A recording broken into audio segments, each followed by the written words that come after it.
Et salut tout le monde, c'est Natouvu pour cette nouvelle vidéo et aujourd'hui on se retrouve pour les achats manga du mois de septembre 2024. Sinon avant de commencer la vidéo comme d'habitude, n'hésitez pas à liker la vidéo et abonnez-vous. Bref, je balance l'intro.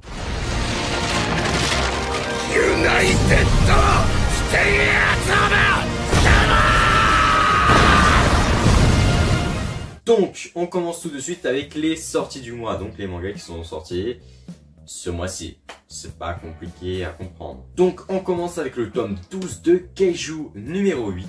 Donc je te dis tout de suite ce que j'en ai pensé de ce tome 12. La grande partie de ce tome 12, c'est la fin du combat avec le commandant Oshina. J'ai failli oublier son nom. D'ailleurs ce combat était très cool parce qu'on avait de la remise en question de la part de Oshina. Voilà, on apprend plein de choses sur Oshina et c'était plutôt pas mal. Ensuite on a aussi eu le début d'un combat avec la commandante Hashiro.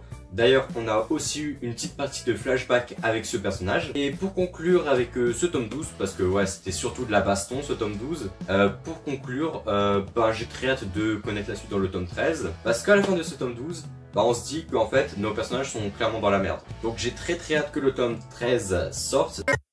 The Ishino's Family Deadly Sins, le tome 4 que je n'ai pas fini de lire comme vous pouvez le voir parce que j'ai un marque-page. Je suis presque à la fin, il doit me rester quoi, 3 chapitres à tout casser. Mais en tout cas je peux pas parler de ce tome en intégralité, donc je vais juger ce tome sur la partie que j'ai lue, donc quand même une bonne moitié. Et donc c'est une très bonne continuité par rapport à son tome 3. Cette série me déçoit pas. Ce tome 4 est surtout lié au rêve de Tsubasa où il doit essayer de résoudre le mystère autour de ses rêves pour connaître la vérité, tout ça. Cette partie est vraiment très intéressante, elle est très bien faite. Et ce qui est très bien avec ce manga, c'est que vraiment chaque membre de la famille a son importance. Et ça c'est très bien parce qu'il y a beaucoup de mangas, pas forcément des mangas qui sont en lien avec des histoires de famille, mais il y a énormément de mangas où dans le groupe principal, il y a des personnages qui sont sous-développés. Alors que là, dans ce manga, chaque personnage a son importance. Si tu en retires un, toute l'histoire change. Ensuite, une nouveauté de ce mois, donc Scarecrow. Donc ce manga, j'ai vraiment apprécié ce tome 1. Il était banger.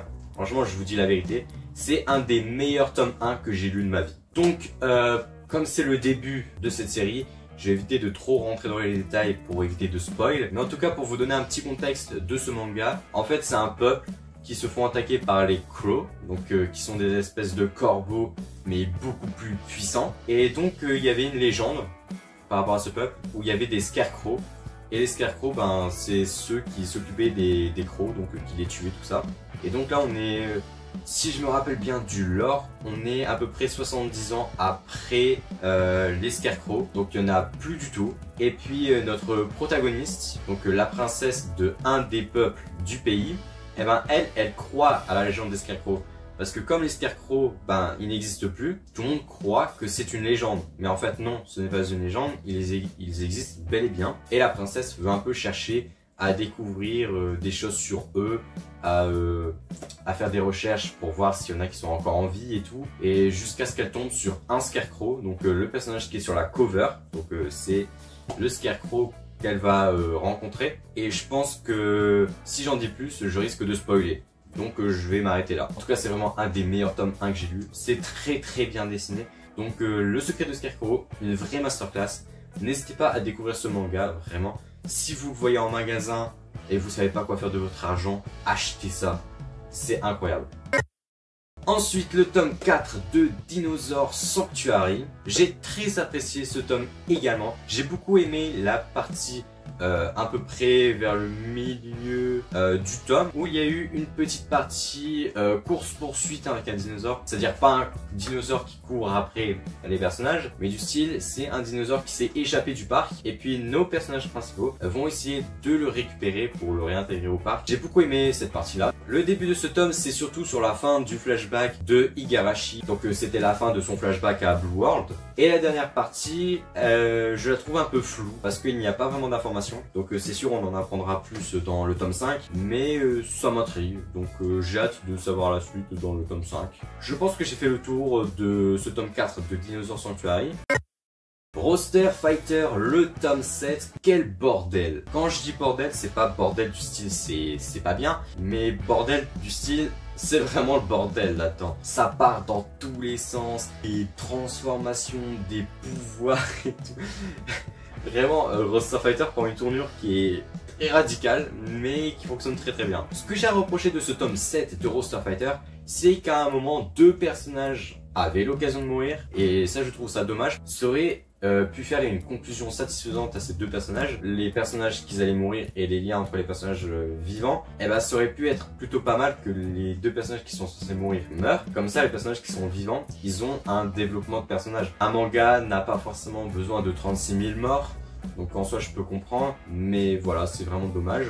Mais bref, en tout cas cette série j'aime beaucoup, c'est toujours un kiff. En tout cas voilà, Roster Fighter le tome 7. Reaper le tome 4, alors je ne peux pas en parler parce que c'est un manga que je n'ai pas lu, parce que je n'ai toujours pas lu les 3 premiers tomes. Mais de toute façon, maintenant que j'ai 4 tomes, bah, je vais m'en faire 2 chaque semaine. Donc ça va me prendre 2 week-ends pour me mettre à jour sur Reaper. Et comme ça, dès que le tome 5 sortira, là je pourrai vous en parler. C'est également le cas de Chainsaw Man le tome 17 que je n'ai pas lu, parce que je ne suis pas arrivé au tome 17. Hein. Je viens à peine de commencer la partie 2 de Chainsaw Man, donc je suis au tome 11, enfin 12, donc le tome 17 c'est pas pour maintenant. Ensuite, il y avait le tome 2 de Tokyo Revengers Later from Keisuke Baji que je n'ai pas lu parce que j'ai eu la flemme tout simplement. J'avais lu le tome 1, ça a été un ennui. J'ai acheté le tome 2 parce que c'est Tokyo Revengers, donc tôt ou tard je vais finir par le lire, mais franchement ce spin-off m'intéresse pas. Mais je vais quand même faire l'effort d'aller jusqu'au bout.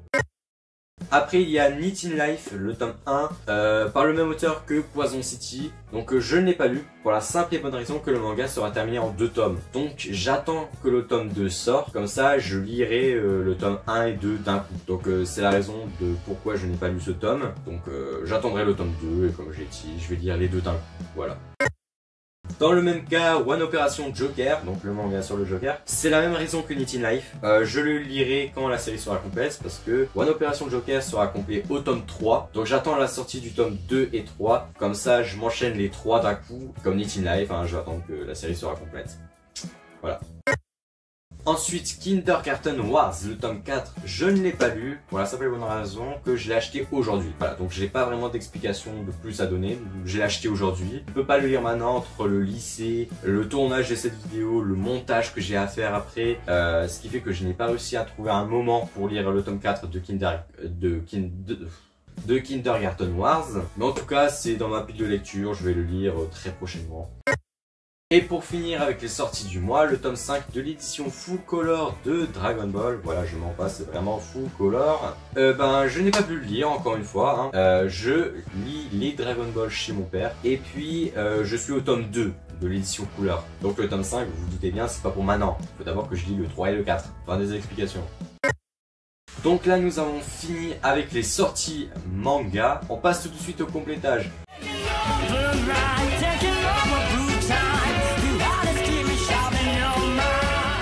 Bah donc franchement c'est assez simple à expliquer, hein. C'est du One Piece, donc le tome 85, le tome 86, le tome 87, c'est chiant, hein. Ah ouais c'est chiant, le tome 88 et pour finir le tome 89.